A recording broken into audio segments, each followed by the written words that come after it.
আসসালামু আলাইকুম। আমি একটা ভিডিও নিয়ে চলে আসলাম। আজকে আমি করব রূপচাঁদা মাছ ফ্রাই। তার জন্য আমার লাগতেছে পেঁয়াজের রস, আদার রস আর রসুনের রস আমি একসাথে করে মিশিয়ে নিছি। তারপর আমি দিব হলুদের গুঁড়া, সামান্য লবণ আর মরিচের গুঁড়া। এগুলো আমি ভালো করে মিশিয়ে নিব হাতের সাহায্যে।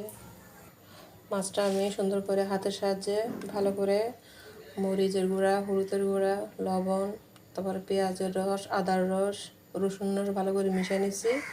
এখন মাছটা আমার ভাজার পালা। আমি তেল দিয়ে দিচ্ছি, তেলটা গরম হয়ে গেছে। তেলে একটু লবণ দিছি। লবণ দেওয়ার কারণ হচ্ছে কি মাছটা আমার তাওয়াতে আর লেগে যাবে না। এখন আমি আস্তে আস্তে করে মাছগুলো ছেড়ে দিব। বিসমিল্লাহ। সবসময় একটু লবণ দিয়ে নেবেন, তাহলে মাছটা লাগবে না।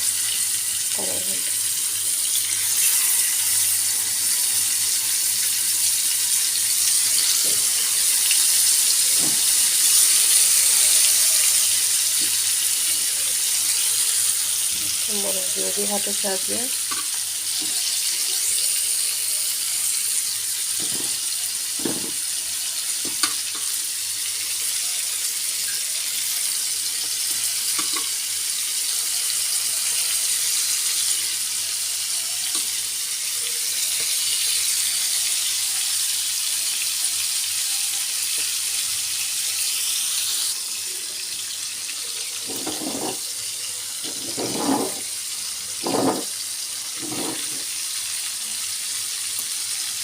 এদিকেও দুটো দিয়ে দিচ্ছি, তারপরে নিয়ে যাবো।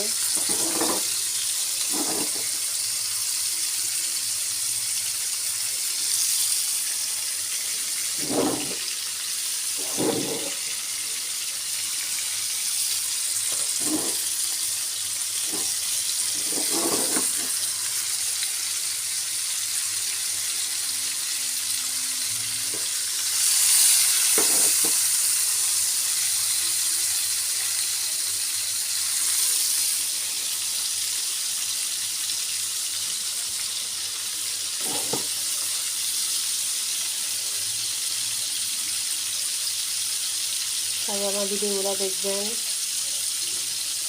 এবং কমেন্টের মাধ্যমে জানাবেন রান্নার ভুল ত্রুটি ভালো মন্দগুলো। আপনাদের মাধ্যমে বন্ধুরা আমাদের এগিয়ে চলা। আপনারা আমাদের পাশে আছেন বিদায় তো আমরা সুন্দর সুন্দর ভিডিও করার চেষ্টা করছি। আপনারা অনেক সুন্দর সুন্দর কমেন্ট করেন, যা মনটা জুড়িয়ে যায় যখন পড়ি, খুব ভালো লাগে। অনেক বন্ধুদের সাথে এখনও দেখা হয় নাই, চিনি না, জানি না, কিন্তু কমেন্টের মাধ্যমে অনেক উৎসাহ দেন। বন্ধুদের কাছে আমি অনেক অনেক কৃতজ্ঞ তার জন্য, যে ভালো ভালো কথা বলেন, উৎসাহ দেন। এই জন্য আপনাদের জন্য মন থেকে দোয়া করি, আপনাদেরকে যেন মহান আল্লাহ তাআলা ভালো এবং সুস্থ রাখেন।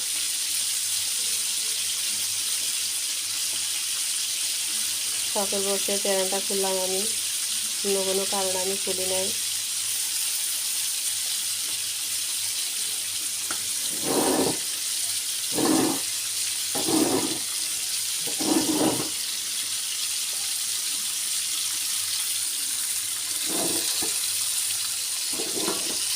দুদিকে দিতে তাড়াতাড়ি হওয়ার জন্য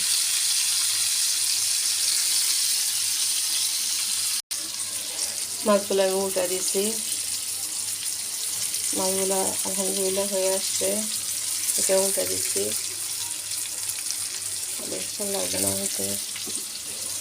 মাছটা বন্ধুরা কেমন হয়েছে, আপনাদের কাছে কেমন লাগতেছে সেটা আমাকে জানাবেন অবশ্যই। আর আপনারা যে আমাদের ভিডিওগুলো দেখেন, আপনাদের কাছে অনেক অনেক কৃতজ্ঞ। মাছটা আমার হয়ে গেছে। আপনারা সবাই ভালো থাকবেন, সুস্থ থাকবেন। আল্লাহ হাফেজ। আসসালামু আলাইকুম। ভিডিওটা আমি এখানে শেষ করব। ভিডিও হয়ে গেছে।